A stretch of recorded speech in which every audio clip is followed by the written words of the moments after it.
આ તરફ નાયબ મુખ્યમંત્રી હર્ષ સંઘવીએ લોકોને અપીલ કરી છે. કહ્યું છે કે મને શુભકામના આપવા બેનર લગાવવાના બદલે સેવા કરો.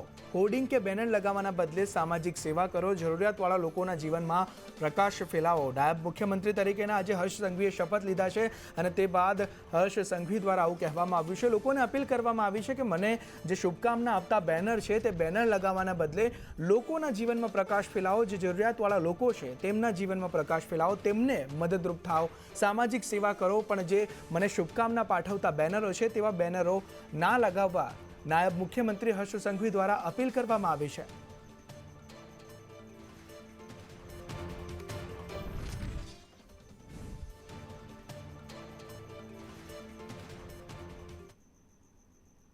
રીવાબા જાડેજાએ પણ આજે મંત્રી તરીકેના શપથ ગ્રહણ કર્યા. ત્યારે રીવાબા જાડેજા મંત્રી બનતા જામનગરમાં ખુશીનો માહોલ જોવા મળ્યો છે. જામનગરમાં લોકો ઉજવણી કરી રહ્યા છે. ક્રિકેટ એસોસિએશને ફટાકડા ફોડીને મીઠાઈઓ વહેંચીને આ ઉજવણી કરી છે. અનેક વર્ગોએ રીવાબા જાડેજાને શુભેચ્છાઓ પાઠવી છે. ત્યારે જામનગરમાં ક્રિકેટ એસોસિએશન દ્વારા મીઠાઈ વહેંચવામાં આવી છે. બાળકોને સાથે રાખવામાં આવ્યા છે અને મીઠાઈ વહેંચીને ફટાકડા ફોડીને રીવાબા જાડેજાના મંત્રી બનવા બદલ આ ઉજવણી કરવામાં આવી છે જામનગરમાં.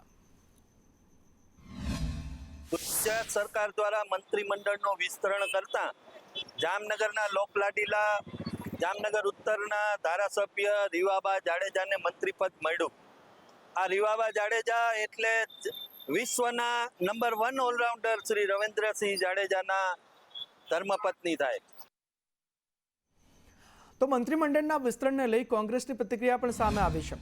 કોંગ્રેસ પ્રવક્તા મનહર પટેલે પ્રતિક્રિયા આપતા કહ્યું છે કે ભાજપના નેતાઓ માનસિકતા બદલે મંત્રી નહીં, ભાજપે બાળકો પાસેથી શિક્ષણ છીનવ્યું છે, ભાજપે પરિવાર પાસેથી આરોગ્ય છીનવી લીધું છે, ભાજપે નાગરિકો પાસેથી પરિવહન છીનવી લીધું છે અને ભાજપના પાપે ગામડું ગરીબ બની રહ્યું છે. દારૂ અને ડ્રગ્સથી યુવાધન બરબાદ થઈ રહ્યું છે. તેથી ભાજપ માનસિકતા બદલે મંત્રી નહીં તેવું કોંગ્રેસ દ્વારા કહેવામાં આવ્યું છે.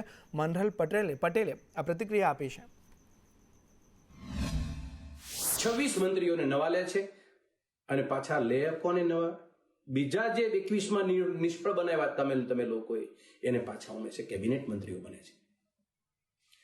આ રાજ્યની અંદર મહિલા ઉપરના બલાત્કાર, આ રાજ્યની અંદર હત્યાઓ, આ રાજ્યની અંદર દુષ્કર્મના કેસો, ગામડાની અંદર શાળા, આરોગ્ય વિષયક ફેસિલિટી અને પરિવહનની સુવિધા, મેં વાત કરી સીધી રીતે સ્પર્શે છે ગુજરાતની ભાજપા સરકારને. આ દની પરિસ્થિતિ પાછળનું નિર્માણ થયું અને આપ મંત્રી ઉપર મંત્રીમંડળના સભ્યો બદલો છો. આ દિશામાં કોઈ ફરક પડતો નથી. તો મંત્રીમંડળના સભ્યો બદલવાથી જનતાની સુખાકારી ઉપર ને જનતાની પીડા ઉપર કોઈ ફરક પડ્યો? આ તરફ ભાજપ શાસિત દેવગઢ બારિયા નગરપાલિકામાં મોટો અપસેટ. નગરપાલિકા પ્રમુખ વિરુદ્ધ અવિશ્વાસની દરખાસ્ત મંજૂર થઈ છે.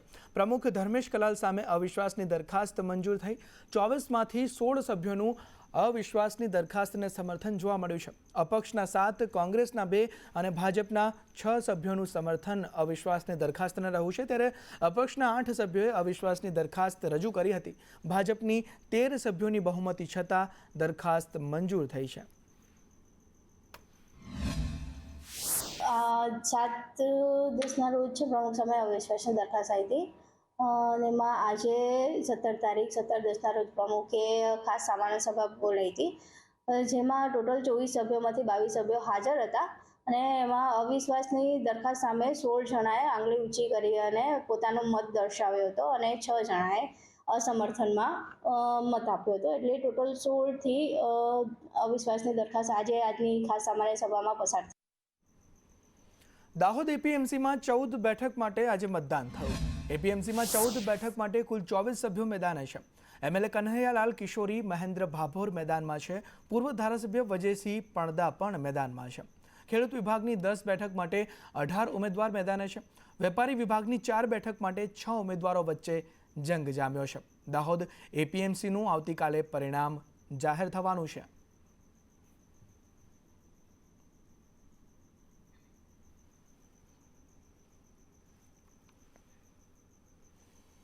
બોટાદના હળદળમાં ખેડૂત અને પોલીસ વચ્ચે ઘર્ષણનો જે કેસ છે તેમાં રાજુ કરપડા, પ્રવીણ રામને 4 દિવસના રિમાન્ડ મંજૂર કરવામાં આવ્યા છે. આમ આદમી પાર્ટીના પિયુષ સિંધવને 4 દિવસના રિમાન્ડ મંજૂર કરવામાં આવ્યા છે. ત્રણેય આરોપીના 20 ઓક્ટોબર સુધીના રિમાન્ડ મંજૂર થયા છે. 12 ઓક્ટોબરે મહાપંચાયત દરમિયાન ઘર્ષણ સર્જાયું હતું. કુલ 85માંથી 58ની ધરપકડ કરવામાં આવી છે. 17ને પકડવાના બાકી છે. ત્યારે આ 3 વ્યક્તિઓ રાજુ કરપડા, પ્રવીણ રામ અને પિયુષ સિંધવના રિમાન્ડ મંજૂર કરવામાં આવ્યા છે 4 દિવસના.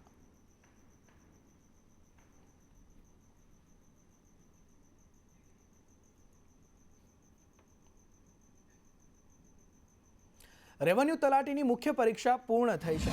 3 દિવસ લેખિત પરીક્ષા ચાલી હતી. પરીક્ષામાં પહેલીવાર એઆઈનો ઉપયોગ કરવામાં આવ્યો છે. અમદાવાદ, ગાંધીનગરના 66 કેન્દ્રો પર આ પરીક્ષા યોજવામાં આવી હતી. ગાંધીનગરથી તમામ સેન્ટરનું સીસીટીવી મોનિટરિંગ કરવામાં આવ્યું. રેવન્યુ તલાટીની મુખ્ય પરીક્ષા ત્યારે 3 દિવસ ચાલ્યા બાદ હાલ પૂર્ણ થઈ છે.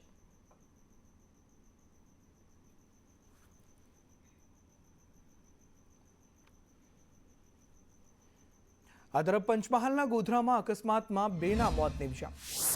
કંકુત ખબલા પાસે 2 ખાનગી બસ વચ્ચે અકસ્માત સર્જાયો હતો. 15 લોકો ઈજાગ્રસ્ત થતા સારવારમાં તેઓને ખસેડવામાં આવ્યા છે. રાજકોટથી મધ્યપ્રદેશ જતી બસનો ગમખ્વાર અકસ્માત સર્જાયો અને અકસ્માતમાં 2 લોકો મોતને ભેટ્યા છે.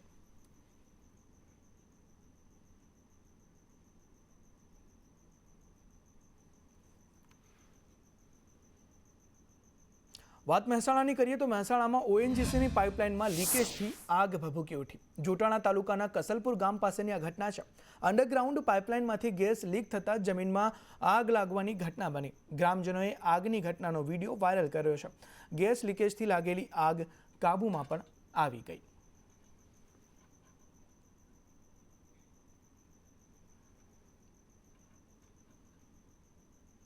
આ તરફ કચ્છના અબડાસામાં ગેરકાયદે દબાણ હટાવવામાં આવ્યું છે.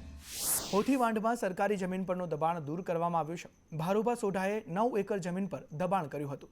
અંદાજે 27 લાખની સરકારી જમીન ખુલ્લી કરવામાં આવી છે અને જે ગેરકાયદે દબાણ હતું તેને પણ દૂર કરી દેવામાં આવ્યું છે.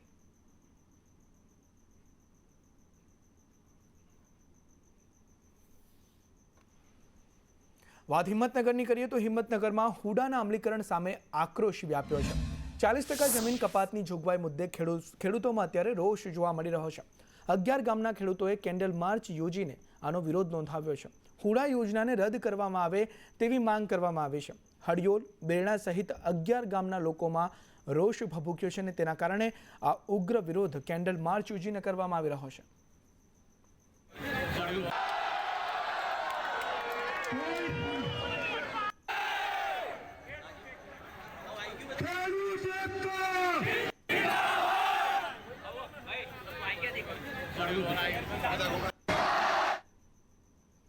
સિહોર પાલિકાના સફાઈ કર્મીઓને છેલ્લા 3 માસથી પગાર ચૂકવવામાં ન આવતા વિપક્ષ નેતાએ ભીખ માંગી વિરોધ નોંધાવ્યો. કર્મચારીઓની અનેકવારની રજૂઆત છતાં સત્તાધીશો ગ્રાન્ટ ન હોવાનું રટણ કરી રહ્યા છે. ત્યારે વિપક્ષ નેતા જયરાજસિંહ પાલિકા પ્રમુખ પાસે કટોરો લઈને પહોંચ્યા હતા અને કર્મચારીઓના હકની માંગણી કરી હતી. ડોર ટુ ડોર કલેક્શનમાં લોકોની જાગૃતિ માટે થઈને સખી મંડળના બહેનો પાસે કામગીરી કરવામાં આવેલ 3 મહિના. આ કામગીરીને 1 વર્ષ કરતાં વધારે સમય વીતી જવા છતાં આજ દિન સુધી એ બહેનોનો પગાર થયેલ નથી. ગત દિવાળી તો એમની બગડી હતી, પણ આ દિવાળી વખતે પણ અત્યારે પાલિકા પાસે ગ્રાન્ટ ન હોવાનો એમને જવાબ આપવામાં આવ્યો છે. ત્યારે હવે એ બહેનોની દિવાળી ન બગડે અને આ જે ઊંઘી રહેલું તંત્ર છે એને જગાડવા માટે થઈને આજરોજ અમે વિપક્ષ દ્વારા બજારમાં અમે નીકળ્યા છીએ. અમે ગઈ વ્રત 2024માં અમે કચરાનું કનેક્શન, ભીનો કચરો, સૂકો કચરાનું કનેક્શન માટે અમે 3 મહિના માટે કામગીરી કરી હતી. એમાંથી અમારા 12 બહેનો અમે કામગીરી માટે હતા. એમાંથી એક બહેનનો 8,500 પગાર 1 મહિનાનો બને છે. એમાંથી એક બહેનનો 3 મહિનાનો પગાર 25,500 બને છે. એમ કરીને 12 બહેનોનો 3,06,000નું બિલ બને છે અમારું. અને અમે જાગુબેનને રજૂઆત કરી હતી, જયભાઈને કરી હતી, બળુભાઈને કરી હતી, બધાને રજૂઆત કરવા છતાંય કોઈ અમારું ધ્યાનમાં લીધું નથી. દિવાળી ટાણે જ વલભીપુરમાં પાણી કાપથી લોકોમાં ભારે રોષ ફેલાયો છે. છેલ્લા 5 દિવસથી 10 ગામમાં પીવાના પાણીની સમસ્યા સર્જાતા તમામ ગામના સરપંચોએ મળી તાલુકા પંચાયત પ્રમુખને રજૂઆત કરી હતી, જેને લઈ તાલુકા પ્રમુખે પાણી પુરવઠાની કચેરીએ જઈ અધિકારીઓને આડે હાથ લીધા હતા અને સમસ્યાનું તાત્કાલિક નિરાકરણ લાવવા પણ જણાવ્યું હતું. અમારી સરકારનું તમે કાંઈ કરવા માંગો છો અધિકારીઓ અને કોન્ટ્રાક્ટરો, તો અમને જવાબ આપો. આપો જવાબ સાહેબ. 2 દિવસ GWIનો કાપ હતો એટલે આપણે શું કરવાનું હતું કે એ લોકોએ જોબ કનેક્શન નવી જૂથ સુધારણા યોજના ચાલુ છે એમાં એમને જોબ કનેક્શન આપવું હતું. જોબ કનેક્શન આપવા માટેનું 1 દિવસ લાગે. સમજી ગયા મારો બધા હતી. એનો કાપ હતો 1 દિવસ છે.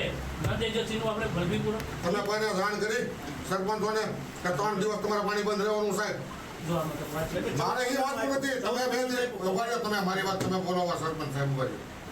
તમે આ તમારી વાત નંદનો કાગળ આવ્યો 2 દિવસની વાત થઈ. દિવસમાં GWIનો ઉપરથી કાપ હતો જે વલભીપુર બ્રાન્ચ કેનાલ છે એનું રિપેરિંગ કામ કરવાનું હતું એટલા માટે કાપ મૂકેલો હતો. એ દરમિયાન વલભીપુર જૂથ સુધારણા યોજનાનું કામ ચાલુ હતું. એના માટે જોબ કનેક્શન નવા કનેક્શન આપવાનું હતું જલ જીવન મિશન અંતર્ગત. એટલા માટે એજન્સીને 1 દિવસનો ટાઈમ માંગ્યો કે અમારે જોબ કનેક્શન આપવું છે. એજન્સીએ 1 દિવસની જગ્યાએ 3 દિવસનો ટાઈમ લઈ લીધો એટલે 14-15 છે એના લીધે કાપ હતો અને 16 કાલ એજન્સીના પક્ષે વિલંબ છે. એટલા માટે અમે એજન્સીને નોટિસ પ્લસ પેનલ્ટી આપવા માટેની રજૂઆત છે અમે અમારા તરફથી કરી દીધી છે. 5 દિવસ તમારે પાણી શા માટે અમને આ લોકોને ના આપ્યું? તો એના જવાબમાં એવું આપ્યું કે ભાઈ ઓલી એજન્સીએ આમ કર્યું, ઓલી એજન્સીએ આમ કર્યું. તો એજન્સીને કામ કરવું હોય તો આડા દિવસોમાં કામ પણ કરી શકે છે મેન્ટેનન્સ કરવું હોય તો અત્યારે દિવાળીનો સમય હોય, ગામડા ગામ વસ્તી વધારો હોય, બહારથી માણસો સુરતથી બધા પોતાના માત્ર વતન આવતા હોય તો ખૂબ જ દુઃખની લાગણી કહેવાય. તો દિવાળીને લઈ રાજકોટના બજારોમાં ભારે ભીડ ઉમટી છે. દિવાળીની ખરીદીને લઈ લોકોમાં ઉત્સાહ જોવા મળી રહ્યો છે. કપડાં, તોરણ, પર્સ, જૂતાની ખરીદી માટે ભીડ ઉમટી પડી છે. બજારમાં ભારે ભીડથી વેપારીઓમાં ખુશીનો માહોલ અત્યારે જોવા મળી રહ્યો છે. દિવાળીને માત્ર હવે ગણતરીના દિવસો જ બાકી રહ્યા છે ત્યારે બજારમાં ખૂબ જ રોનક જોવા મળી રહી છે. હું તમને સીધા જ દ્રશ્યો બતાવી રહ્યો છું કે રાજકોટની આ ધર્મેન્દ્ર રોડ માર્કેટ છે કે જ્યાં અત્યારે લોકો છે તે ખરીદી કરવા માટે મોટી સંખ્યામાં પહોંચી ગયા છે. અહીં પગ મૂકવાની પણ જગ્યા નથી ત્યારે મારી સાથે વેપારી છે, આપણે તેના સાથે વાત કરીશું. શું કહેશો, બજારમાં કેવી ગરાગી છે? ગરાગી અત્યારે દિવાળીની અત્યારે બજારમાં ફૂલ ગરાગી છે. વેપારી પાસે બધાય પાસે ડ્રેસમાં, સાડીમાં, ચણિયા ચોલી, પ્લાઝો પેરમાં, વેસ્ટર્નમાં. અત્યારે વેપારીને જમવાનો ટાઈમ 5 વાગ્યા સિવાય મળતો નથી એવી અત્યારે ફૂલ ગરાગીની સિઝન છે. અત્યારે વેપારી લોકોને કમાવાનો મોકો છે. આટલા દિવસની અંદર આખા વર્ષનું આ મહિનાની અંદર જ નીકળે છે એટલે અત્યારે અમે માનીએ છીએ કે સારામાં સારી ગ્રાહકી છે. અત્યારે તો બહુ ખુશીનો માહોલ છે અને લાગણી એટલી બધી છે. અત્યારે અમે તોરણ લીધું છે, એ પહેલાં ડ્રેસની ખરીદી કરી, એ પહેલાં જીન્સને બધું લીધું છે. અત્યારે હજી વધારે ખરીદી કરવાની છે. મેં તો ઘણા બધા કપડાં લીધા છે ને હજી કપડાં લેવા છે, ઘણું બધું લેવું છે. તહેવાર એક આવ્યો છે તે આપણે ખુશીથી માણવો જોઈએ ને, એટલે કે ને બધું લઈએ છીએ. બધા ગરીબોને મદદ થાય, બધાનો વેપાર સારો હાલે એવી ભગવાનને પ્રાર્થના કરીશું આપણે. અત્યારે અમારે અહીંયા ફેમસ ધર્મેન્દ્ર રોડ ઉપર અમે લોકો દિવાળીની ખરીદી કરવા આવ્યા છીએ. પણ બહુ મસ્ત ખરીદી છે કે બધા લોકોને બધાના મન માનતું મસ્ત મળી રહે એવું છે.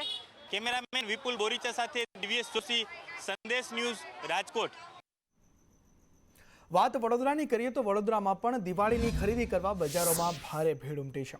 બજારોમાં ભીડ છતાં વેપારીઓમાં તે નિરાશા જોવા મળી રહી છે.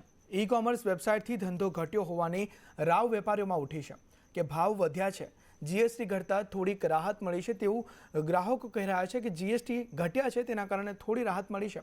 તો વેપારીઓ કહી રહ્યા છે કે ગ્રાહકોની ખરીદ શક્તિ ઘટી ગઈ છે. છેલ્લા 5 દિવસથી ગ્રાહકો દેખાય છે. છોટાઉદેપુર, પાદરા, કરજણથી પણ લોકો આવે છે.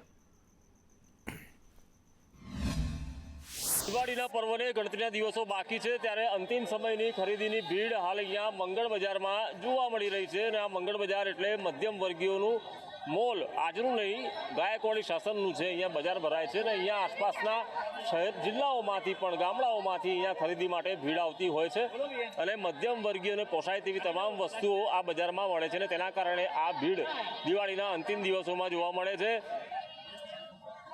કેટલો ફરક છે આ ગઈ વર્ષ કરતા આ વખતે? 50% ઓછો છે. એનું શું કારણ લાગે? છે હવે કઈ પબ્લિક પાસે પૈસા ના હોય એ પરમાને બીવ કરે ને લોકો. બૂટ ચપ્પલમાં GST નો કોઈ ફરક પડ્યો છે? GST ये अपना ख्याल नहीं है, इतना खास नहीं है, इतना खास नहीं है. ધંધો આખત 50% છે અમારે ત્યાં. ગરાકી છે નથી, કાનના ખાલી ઊભા હતા, અમને 2 ગરાક આવ્યા છે મારી પાસે. ના નોર્મલ સારું છે. નોર્મલ દિવાળી કેવી છે આમ તમારા સામાન્ય લોકોની, મધ્યમ વર્ગીયની દિવાળી કેવી છે? સારી. આજે અમે કપડાં ખરીદવા આવ્યા છીએ. વેરાયટી છે આ વખતે સારી? હા, બહુ સારી વેરાયટી છે. ભાવ કેવા છે આ વખતે? ભાવ આપણા બજેટમાં આવી જાય એવા છે. બહુ ડીમ છે ગરાકી. ગયા વખત કરતા આ વખતે બહુ માર્કેટ બહુ સ્લો છે. ઓનલાઈન ધંધાવાળાએ પત્તા રગડી નાખી છે, સમજી લો. ઓનલાઈન ધંધો બંધ થવો જોઈએ. કેટલા વેચી લો છો? हाँ કેટલા વેચાઈ જાય છે તમારા? अभी बेचते 20 बेच दिया मैंने. 20 बेच दिया. रोज का कितना कमा लेते हो? हाँ दिवाली बिना कितना कमा लेते हो और आज कितना कमा लिया है ये दिवाली? वैसे दिवाली में 2-2,500 रुपये कमा लेते हैं एक ही ना. મીડિયમ જ આ ભીડ આટલી બધી જોવા મળે છે, ખાલી પબ્લિક છે, બીજું કંઈ નહીં. ખરીદી નથી. માહોલ હતો 3 મહિના પહેલા, હમણાં તો અઠવાડિયાથી સારું બજાર ચાલે છે. આ વીક સારું રહ્યું છે અમારો. 10 દિવસ ધંધો ચાલ્યો અમારો. આગળના વેપારીઓ એવું કહે છે કે 50-60% ઘટાડો થયો છે. ઓનલાઈન વધારે થઈ ગયું છે, એની માટે બીજો કોઈ ફરક નહીં પડ્યો. ઓનલાઈન ચાલે છે હમણાં બધું. મિર્સાપુરા સોખડા સોખડાથી ભાવ કેવા છે આ વખતે આ બજારમાં? ભાવ ટાઈટ છે થોડા. વધારે છે. હા. એટલે ખરીદી ઓછી કરી કે પછી ગઈ વખત? ખરીદી તો જેવી કરીએ છીએ એવી જ કરીએ છીએ. ખરીદી કરી કે બાકી જ? कहीं थोड़ी बाकी से. ભાવ વધારો લાગે છે કે? વધારે લાગે છે ભાવ. કેમેરા પર્સન નિકેશ વોડન સાથે કુણાલ શર્મા, સંદેશ ન્યૂઝ, વડોદરા. દિવાળીનો પર્વ હોય અને દિવાળીપુરાના ફટાકડા તો પછી વાત જ શી કરવી. બજાર ભાવ કરતાં 30 થી 40% ઓછા ભાવે મળતા દિવાળીપુરાના ફટાકડા વડોદરા ઉપરાંત રાજ્યના અન્ય વિસ્તારોમાં પણ પ્રખ્યાત છે. અહીં મળતા ફટાકડા મુખ્યત્વે તમિલનાડુથી આવે છે. વડોદરામાં આખા વર્ષ દરમિયાન અંદાજિત 30 કરોડથી વધુના ફટાકડા વેચાતા હોય છે, જેમાંથી 50% એટલે કે 15 કરોડથી વધુના ફટાકડાનું વેચાણ તો માત્ર દિવાળીપુરા ગામમાં જ થાય છે. દિવાળીપુરા વડોદરાના મિની શિવાકાશી તરીકે ઓળખાય છે. કારણ કે અહીંયા સસ્તા ભાવે મળે. કેટલો ફરક પડે બજાર ભાવથી? ખાસો ફરક પડે. 50%, 60% કેટલો ફરક? 50-60% જેવું ફરક. આ વખતે ગઈ વર્ષ કરતા ભાવમાં કેટલો ફરક છે? સારો ફરક છે. અને તમે કેટલાની ખરીદી કરો અંદાજિત? અંદાજે 20-25 હજાર, 50 હજાર. રેમ્બોમાં લગ્ન પ્રસંગ હોય કે દિવાળી હોય તો અમે અહીંયાથી જ લેતા હોય છે ફટાકડા, અને બજારના ભાવ કરતાં ઘણો ફરક હોય છે અને સ્ટાન્ડર્ડ ક્વોલિટી મળતી હોય છે. અહીંયા ઘણો ફરક પડતો હોય છે. મતલબ અમે ત્યાં બજારમાં જઈને અહીંયા લેવા માટે આવતા હોય છે. 15 નવી ક્વોલિટી, દરેક અલગ અલગ જાતની નવી વેરાયટીઝ છે. બધી જ ઘણી બધી રોકેટમાં બી છે. દર વખતે અલગ અલગ વસ્તુ રેમ્બોમાં મળતી હોય છે, અને આજુબાજુના બજારમાં બી જે ગયેલા છે પણ રેમ્બોની દરેક આઈટમ અલગ અલગ પ્રકારની. જૂના અને ફેમસ પહેલાંથી જ જાણીતા છે, પહેલેથી જ અહીંયા આવવાનું છે એમ છે. ભાવમાં ફરક બરોડાથી? હા, બરોડાથી બહારના તમે રેટ જોશો તો ત્યાંથી ઓલમોસ્ટ અડધું જ પડી જશે. અહીંયા ઓછા ભાવે મળી જશે, બધું સારું મળે છે એમ બહાર. આ વખતે ભાવમાં વધારો લાગે છે? આ વખતે એમ તો લાગે છે, બહાર બી વધારે લાગે છે, ત્યાં કરતાં તો ઓછું જ છે. પણ અમે છેલ્લા 5-6 વર્ષથી અહીંયા જ આવીએ છીએ અને એમની ક્વોલિટી સારી છે. રેટમાં અમને ફરક પડે છે તો અહીંયા આવીએ છીએ. 30-40% ફરક પડે અમને, ડિફરન્સ પડે, અને ક્વોલિટી ત્યાં કરતાં સારી. નવી કોઈ ક્વોલિટી આવી? બહાર ત્યાં લાગેલા છે શોર્ટ્સ, સ્કાય શોર્ટ્સ બહુ સારા એવા છે. દિવાળીપુરામાં સમજો કે તમે 50%થી વધારેનું વેચાણ દિવાળીપુરાથી થતું હોય છે. 15 કરોડનું ટર્નઓવર વાર્ષિક. આ વખતે શું વેરાયટી આમ નવી આવી? વેરાયટીમાં એવું છે કે જે એક ગન આવી છે, હાથમાં પકડીને તમે સળગાવો એટલે એમાં ટોટાની કન્ટિન્યુઅસ લૂમ ફૂટતી હોય એવી લૂમ ફૂટતી હોય છે. સિમ્બા ફાઉન્ટન કરીને આવે છે, મિક્કી જેવું એનું ફોટો આવે છે, એમાંથી 3 સાઈડથી ફ્લાવર થાય છે. અને ભાવમાં કોઈ વધારો? ભાવમાં એટલો બધો વધારો નથી, 5%નો જ વધારો છે, કેમ કે જીએસટી સ્લેબમાં કોઈ ફેરફાર થયો નથી. ગયા વર્ષે પણ 18% હતું, આ વર્ષે પણ 18% જ છે. દિવાળીના તહેવારને લઈને ભુજની બજારમાં તેજીનો માહોલ જોવા મળી રહ્યો છે. આ વર્ષે લોકો લોકલ ફોર વોકલ અભિયાન અંતર્ગત સ્વદેશી ચીજવસ્તુઓની ખરીદી પર ભાર મૂકી રહ્યા છે. ઓનલાઈન શોપિંગને બદલે લોકો બજારમાં ખરીદી કરવા ઉમટી રહ્યા છે, જેના કારણે બજારમાં રોનક જોવા મળી રહી છે અને ભુજની બજારો ધમધમતી થઈ છે. જોવા જઈએ તો આ વખતે દિવાળી ઓલ ઓવર સારી રહેવાની છે, કારણ કે જ્યારે નવરાત્રી હતી ત્યારથી જ એક માર્કેટમાં એક સારો ટચ એટલે કે મુવમેન્ટ ચાલુ થઈ ગયું હતું, અને આ વખતે સરકારશ્રી તરફથી પણ એક અપીલ કરવામાં આવી હતી, લોકલ ફોર વોકલ. એટલે ભુજ એક કચ્છનું પાટનગર છે, ભુજને ઘણા ગામડા લાગુ પડે છે, અને આ વખતે બધું નવું છે માર્કેટમાં, અને લોકોને જે ચોઈસ ખપે છે એ જ કપડાં મળવાના છે, એ જ કટલેરી મળવાનું છે, એ જ શૂઝ મળવાના છે. તો આપણે જે આપણા ગ્રાહકો જે સમગ્ર કચ્છના, તમે જ્યાં રહેતા હો ત્યાં, પરંતુ જે તમારા વેપારી છે એને વધારે સપોર્ટ કરો, કારણ કે ભારતનું નાણું ભારતમાં રહેશે તો ભારતનો વિકાસ થશે, આપણું શહેર મજબૂત થશે તો રાજ્ય મજબૂત થશે, અને રાજ્ય મજબૂત થશે તો આપણો દેશ મજબૂત થશે. ગઈકાલથી વાતાવરણ ખૂબ જ સારું દેખાઈ રહ્યું છે. પ્લસ ગવર્મેન્ટે જે જીએસટીનો ભાવ ઘટાડો કર્યો એમાં અમારી પ્રોડક્ટ જે અત્યારે 12%માં હતી એ પ્રોડક્ટને 5% કર્યા અને 2500 સુધીની જે રેન્જ 18%માં હતી એના પણ 5%માં કરવામાં આવ્યા. એને કારણે ખૂબ જ સારો રિસ્પોન્સ મળી રહ્યો છે. બજાર બી સારું છે અત્યારે અને યુવાન વર્ગને સ્પોર્ટ્સ શૂઝની અંદર પ્લસ રીબોક નાઇક જે ઇન્ડિયામાં બને છે ફર્સ્ટ કોપી જેને કહીએ આપણે કે જેનું પ્રોડક્શન દિલ્હીમાં થાય છે ઇન્ડિયામાં થાય એનું બી સારું એવું ડિમાન્ડ છે અને લેધરની આઇટમોમાં બી રેડશીપમાં અને સારી એવું અત્યારે અમને એમ લાગે છે કે સારું ચાલશે અને અત્યારે ચાલી પણ રહ્યું છે. શક્તિપીઠ અંબાજીમાં અંબાજી તીર્થ દર્શન સર્કિટનું ઉદ્ઘાટન કરવામાં આવ્યું છે. બનાસકાંઠાના કલેક્ટર અને મંદિરના વહીવટદાર દ્વારા અંબાજી તીર્થ દર્શન સર્કિટ બુકનું વિમોચન કરવામાં આવ્યું હતું. અંબાજી મંદિરના ચાંચર ચોકમાં ઉદ્ઘાટન સમારોહ યોજાયો હતો. અંબાજી તીર્થ દર્શન પ્રોજેક્ટ ગુજરાત પ્રવાસન વિભાગ, અતુલ્ય વારસો સંસ્થા અને અંબાજી મંદિર ટ્રસ્ટના સહયોગથી હાથ ધરવામાં આવશે. અંબાજીમાં અલગ અલગ પૌરાણિક અને ઐતિહાસિક 12 તીર્થ સ્થળોને અંબાજી તીર્થ દર્શન સર્કિટમાં સામેલ કરવામાં આવ્યા છે. આરાસુરી અંબાજી માતા દેવસ્થાન ટ્રસ્ટ અને અતુલ્ય વારસો સંસ્થા દ્વારા એક અંબાજી તીર્થ દર્શન સર્કિટની શરૂઆત કરવામાં આવી છે, જેમાં અંબાજી મંદિરથી શરૂ કરી અને સરસ્વતી નદીનું ઉદ્ગમ સ્થાન જ્યાં કહી શકાય તેવા કોટેશ્વર મહાદેવ મંદિર અને વાલ્મીકી ઋષિ આશ્રમ સહિતના 12 જેટલા પૌરાણિક ઐતિહાસિક મહત્વ ધરાવતા ધાર્મિક સ્થળો આ સર્કિટમાં